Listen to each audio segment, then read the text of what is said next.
יבוא עזרים, עזרים מגיעים אדוני, עושה שמיים וארץ, אל יתן למוט רגליך, אל ינום שומרך, הנה לא ינום ולא יישן שומר ישראל, אדוני שומרך, אדוני יצילך על יד ימינך, יומם השמש לא יככה, וירח בלילה, אדוני ישמורך מכל רע, ישמור את נפשך, אדוני ישמור צאתך ובואך מעתה ועד עולם.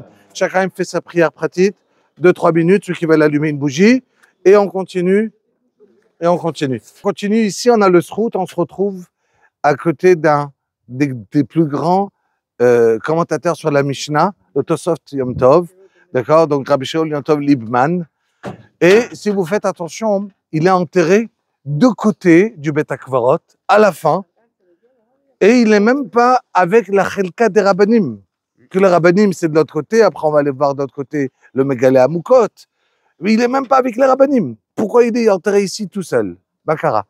Alors l'histoire elle est, puisque on raconte juste à côté de lui, il y a, on l'appelle Yosalé Kamtsad Kadosh. C'était quoi l'histoire? On la raconte en rapide. C'était un juif est extrêmement riche, mais qui n'aidait personne, qui ne donnait jamais de la tzedaka à personne. Et chaque personne qui venait chez lui, il demandait de l'argent, il écoutait les histoires, mais quand il fallait donner l'argent, il ne donnait pas. Et voilà que le jour qu'il est décédé, alors, personne ne voulait s'occuper de lui. C'était quelqu'un qui était tellement riche, mais qui n'a jamais aidé personne. Et donc, ils l'ont venu, jusqu'à qu'ils sont occupés de lui, ils ont pris la Chevra Kadisha, ils l'ont enterré à la fin du Bet HaKvarot, dehors, tout au fond, comme s'il était tout seul, et personne n'était à Salvaya, personne n'était là. Et voilà que arrive Shabbat, vendredi, et ils arrivent chez le Rav, chez le Tosbal Tosfot Yom Tov. Un pauvre, il arrive, cher Rav, je n'ai pas de quoi manger. Et voilà un autre qui arrive. Rav, ce matin, je n'ai pas de quoi manger. Et je marre. Et tout, comme ça, énormément de personnes qui arrivent le jour même. Il ne comprend pas, il dit, mais qu'est-ce qui se passe? Comment ça se fait, vous arrivez tous ici? Et comment c'était avant? Je dis, on ne sait pas. On avait, pendant des années, on retrouvait tous les jeudis soirs, dans la nuit, quelqu'un est venu déposer de l'argent, et il déposait, on avait de quoi vivre. Et ça fait des années. Et c'est avéré que c'était ce Yosalé, qui entendait les histoires, et il s'arrangeait dans la nuit de jeudi soir à partir déposer d'argent dans tous les pauvres de la ville, mais qui voulaient en rien venir et raconter qu'est-ce qu'il donnait. Et donc, ils ont fait une atzeret, ils ont demandé pardon, et ils l'ont dit, et il dit, Karl Bach, voilà, qu'ils l'ont fait, Bechalom, ils sont venus en lui demandant comment c'est possible, on t'a enterré comme ça. Il leur dit, n'ayez pas peur, quand je suis arrivé à Balvaya, il y avait Avraham Avinu qui est arrivé, Yitzhak Avinu qui est arrivé, tous les Gdolei Olam, les Avot, ils sont arrivés pour m'accompagner, et quand, c'est vrai qu'il y avait personne chez moi, mais voilà, je me retrouve ici, et donc le Baal Tosfot, qui était le Rav de Krakow à cet instant, il a demandé d'être enterré à côté de lui. Donc, donc c'est pour ça qu'il a enterré. Là, c'est le Rav, et juste à côté, c'est le Yosalé Kamtsad Kadosh qui a été enterré. En vérité, lui, il a été enterré pour être à côté de Yosalé Kamtsad Kadosh pour pouvoir être là. Donc, vous avez compris. D'où la raison qu'il s'est dit, le Srout à moi, c'est d'être là. On va dire encore une fois un Perek Tehillim ensemble, que tout le monde connaît, Shir Lama Alot, Esa Yena Gel. Alors, Rabotai, ici on se retrouve au Baal Megalé Amoukot. Il y a écrit comme ça, Ish Eloki Kedosh min HaKadmonim Megalé Amoukot, Ushomrim Alav, Shediber Ito Eliyahu Hanavi, Panim El Panim. Eliyahu Hanavi lui parlait avec lui de face à face. Ça veut dire, celui qui a amené, il était le Rav, il y avait le Rama, après il y a Eliezer Ashkenazi, c'était le Rav, après le Rama de Krakow, après c'était le Megalé Amoukot. Le Megalé Amoukot, c'est lui qui a amené la Kabbalah ici, qui a dévoilé, vous savez qu'après l'élève du Ari HaKadosh, celui qui a dévoilé la Kabbalah après le Ari HaKadosh et qui est arrivé, c'était lui. On raconte l'histoire, j'ai juste à côté, il y a un kever qui s'appelle Kever Lonoda. On ne sait pas c'est qui. Et je vais raconter son histoire à Botaï. Il y avait un juif qui arrivait ici à Krakow, chez le Gabaï du Bet HaKnesset, du Bet HaKvarot. Vous voyez, c'est juste à côté. Et il veut acheter le kever qui est juste à côté du Mégalé Amoukot. Il lui dit le gabaï, c'est pas possible. Pour être enterré à côté du Mégalé Amoukot, il faut être, waouh, qu'est-ce que tu dois être pour être à côté de lui? C'est impossible. Il lui dit, écoute, moi je suis d'accord de payer très très très cher, mais je dois être enterré ici. Le gars, il était jeune, c'était un monsieur jeune. Le gabaï, il était vieux. Il a dit, pas de problème. Moi, on a besoin d'argent. Je lui vends. Le temps qu'il meurt, moi, je serai déjà mort. Que le prochain gabaï, il s'arrange. Je suis pas responsable. Il lui a vendu. Il lui a vendu la place à un prix exorbitant. Le jour même, le gars qui a acheté, il est niftar. Le jour même. Le gabaï, il savait plus où se mettre. Qu'est-ce que je vais faire? J'ai vendu à un tarif pareil et je peux pas. Pas possible. Et il n'avait pas de panim, de face, de venir vers le bar qui était le rave, à cette période, et de raconter au bar et lui dire, voilà, j'ai vendu une place pareille à côté du Mégalé Amoukot. C'est impossible. Qu'est-ce qu'il a fait? Il a rien dit. Il a été enterré quelque part dans le Beth Akvarot. De ce jour-là, celui-là là en question, qui a vendu, tous les soirs, il avait des rêves. L'autre qui venait vers lui, il lui disait, tu es un voleur. Je t'ai payé et tu m'as pas enterré à l'endroit que j'ai acheté. C'est ma place à moi. Tu m'as pas enterré.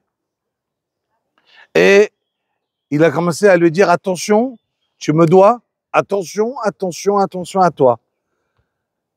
C'est dangereux pour toi, j'ai acheté une place qui m'appartient. Il a eu très peur, il est parti chez le Rav, le bar, et il lui a commencé à lui raconter ce qui s'est passé. Il lui dit, écoute, la prochaine fois qu'il vient vers toi, tu lui dis qu'il y a un Rav dans la ville, il doit venir m'en parler. Il ne doit pas venir vers toi, parce que je comprends qu'il a acheté, mais on ne peut pas acheter un endroit à côté de Mégalé Amoukot. Qui il est? Top. Le nuit, il rêve. Il lui dit, tu es obligé d'aller chez le bar, c'est le Rav de la ville, c'est lui qui décide. C'est là. Il arrive chez le bar, dans le rêve, et il lui dit au bar, voilà mon histoire, j'ai payé. Le bar, il lui dit, dis-moi, qui tu es? J'ai pas le droit de te dire. Qui tu es? J'ai pas le droit de te dire. Je dis, j'ai pas le droit de me dire, je peux pas t'enterrer. Je lui dis, mais j'ai acheté. Je dis, écoute, le bar, il a dit, écoute, on va faire une chose pareille. Où on t'a enterré, on va ouvrir. Le kever à côté du Mégalé Amoukot, on va l'ouvrir. Si tu es un tzaddik qui est capable d'être enterré à côté du Mégalé Amoukot, tu dois passer tout seul dans la nuit de ton kever à ce kever. Si tu as réussi à passer tout seul, tu mérites. Sinon, désolé, ça passe pas. Et c'était le psak halacha du bar. Ils ont fait la Chevra Kadisha, ils ont fait ça. Ils ont ouvert le kever d'ici. Ils ont ouvert son kever à lui de l'autre côté. Et le matin, ils l'ont retrouvé ici. Mais on ne sait pas c'est qui. Et donc, il y a écrit Ponitman, kever lonoda lemi. Yagid alav reo. Va dire, son voisin va dire qui il est lui. On ne sait pas c'est qui. Donc, on dit, le voisin, il va raconter sur lui s'il a été capable de venir tout seul. S'il était capable, alors effectivement, c'est quelqu'un de grand. Qui en est? Tzaddik Nistar, qu'on n'a aucune idée c'est qui. Personne n'a jamais su c'était qui ce monsieur. Ça, c'est Mégalé Amoukot. Ça, voilà. Ouais.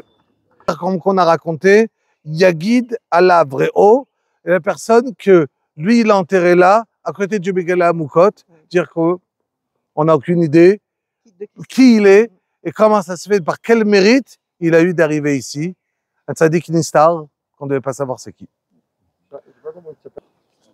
Je dis, Rabotai, on a le srout d'être ici, à Rabbi Yoel Sirkish, d'accord, qui était le bar, et qui avait son gendre qui était le Taz.